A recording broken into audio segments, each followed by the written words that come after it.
Good morning. Our headlines today.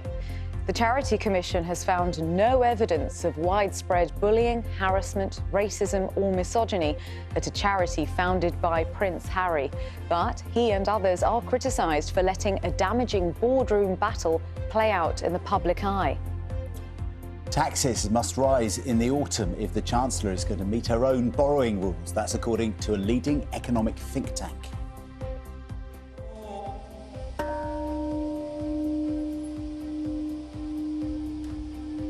"80 years after the blast that killed more than 140,000 people, Hiroshima remembers the victims of the first ever atomic bomb.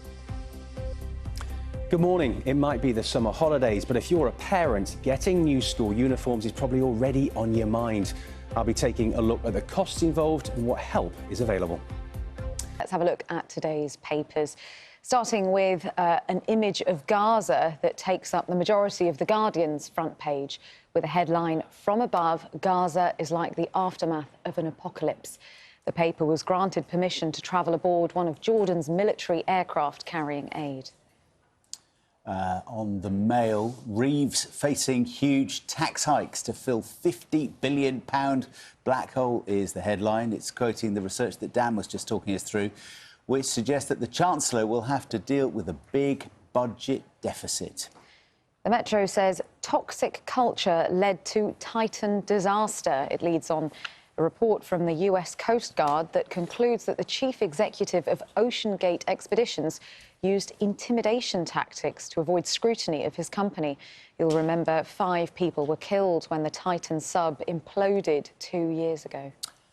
And the Wednesday Morning Sun is claiming a showbiz exclusive. It says that the BBC's former Match of the Day presenter, Gary Lineker, is set to return to television on Saturday nights, but hosting a new ITV game show called The Box. Lineker back on The Box, it says.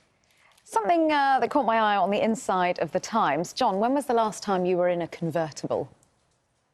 I don't know if I've ever been, like maybe once, like 20, 30. I've never owned a convertible. No. Never had one of the 5 Me years. neither. Well, your chances are dwindling because apparently convertible cars are on the decline. Apparently, the number of convertibles on the market has gone to a 25-year low. Something that was once seen as a bit of a status symbol is no longer in favour. I don't know why that is. Stuff for the movies, wasn't it? Yeah, exactly. It always looks so glamorous, but the trouble is, it always messes up your hair. Is that what you found that one time you were in a convertible? Yeah, that's right. Just bad hair day. I said no, but apparently there are still more than a million convertibles on the roads of the UK. Even so, but no new ones. Yeah, or few new ones being built. 16 new models being sold recently. So, yeah, goodbye to the open top. I wonder if it's anything to do with the weather here. Oh, yeah, exactly. It was a good idea at the time when you saw the Hollywood movie, not so much when you buy it and Not live in the rain. Manchester. Right. Also tonight, chaos at Birmingham Airport. Dozens of flights are delayed or cancelled after a small aircraft makes an emergency landing, forcing the runway to be shut. The price of alcohol may be about to rise in Wales. We'll explain why. Reports that Gary Lineker is back, but here at ITV. So what big show might he be hosting? Also this evening, find out what this is, why I'm not allowed to touch it, and why Brandon here hopes that someone will pay millions of pounds to take it home. A warning to the Chancellor.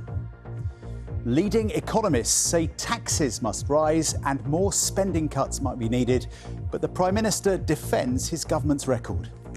What's really important is that I'm very clear about our focus, which will be on living standards and making sure that people feel better off, partly because more money is coming into their pocket in the first place through better wages, and partly because we're bearing down on costs like mortgages